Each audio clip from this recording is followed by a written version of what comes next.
Hey everyone, it's Daniel here from InfoVest. Hope you're all doing well. I want to talk about this interesting article. It talks about Ontario, Canada. It's from City News. I'll post the link in the description for you to read up on it. It's important for all of you to read this, whether you're living in Canada or not, whether you're in the US or any other country. But this, article really breaks my heart. Basically, it says dairy farmer lashes out about practice of dumping excess milk. So there's a TikTok video on this, and I'm not sure if it's been taken down, but I did see it, and it was really, really upsetting. But let me go through this article and explain why this is very upsetting. So the article states that a Canadian dairy farmer is speaking out about the regulated practice of dumping excess milk.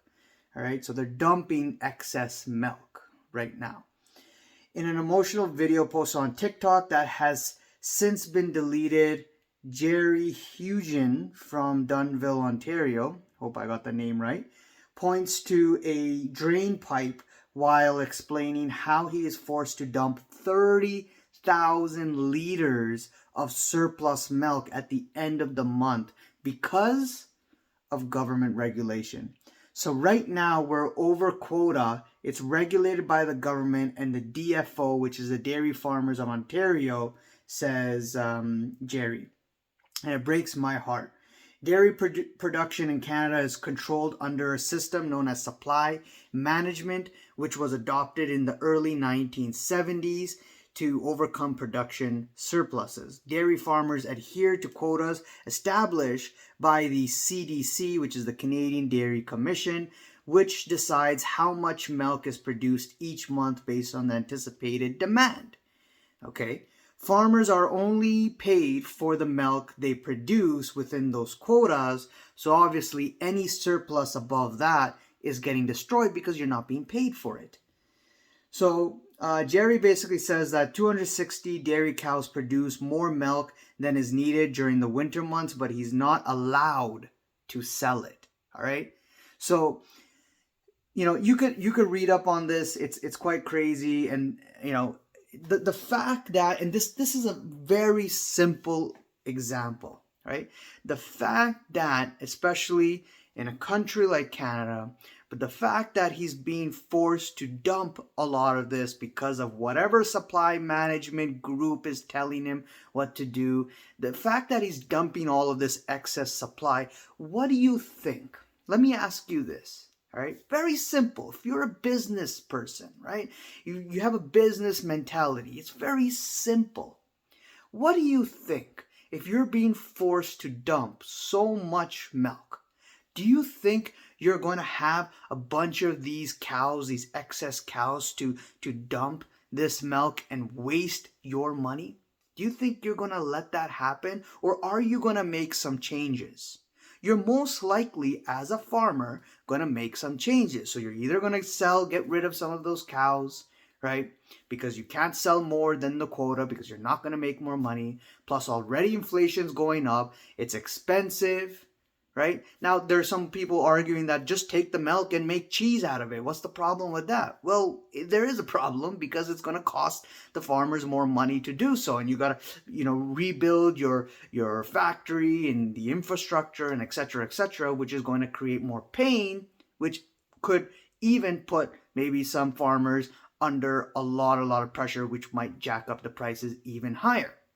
But the biggest thing is, if you just simply think about it, that all this excess that's being thrown in just to the gutters, right, which could be used to go and put into the shelves of the grocery stores and could be used to bring prices down to help consumers.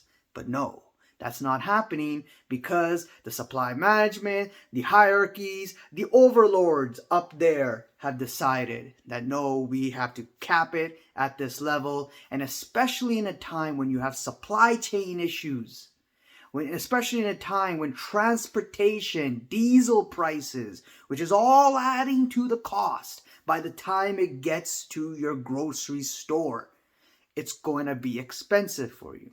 So yes, all this excess milk sooner or later, you're going to see the prices continue to move up higher. Milk is going to be more expensive.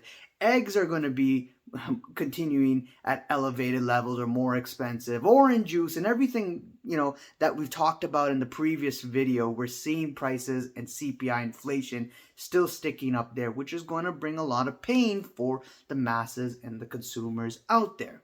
And this milk example is just a simple example to show you that if a farmer is dumping all of this, they don't want to waste money. They will they will basically end up producing close to the quota, maybe a little bit over or under, basically, so that they're not wasting too much of their money in the way they do things. And if that happens by one farmer and you've got a lot of other farmers deciding that, hey, we're not just going to make this excess supply of dairy, of milk and whatnot, we're going to be actually under supply because one, the establishment is telling us what to do, and two, right, demand is coming down, inflation is hurting everyone's pockets. So obviously what you're going to do is you're going to scale down. And once you're going to scale down on your production, once you're going to scale down on the supply side, guess what? Simple supply and demand economics tells you prices go up. So pretty disheartening to read something like this. Check it out if you've got the stomach to read it. Leave a comment. Let me know what you think. Hit the like button, subscribe, bell icon to be notified on the next video, and I'll see you guys around. Bye.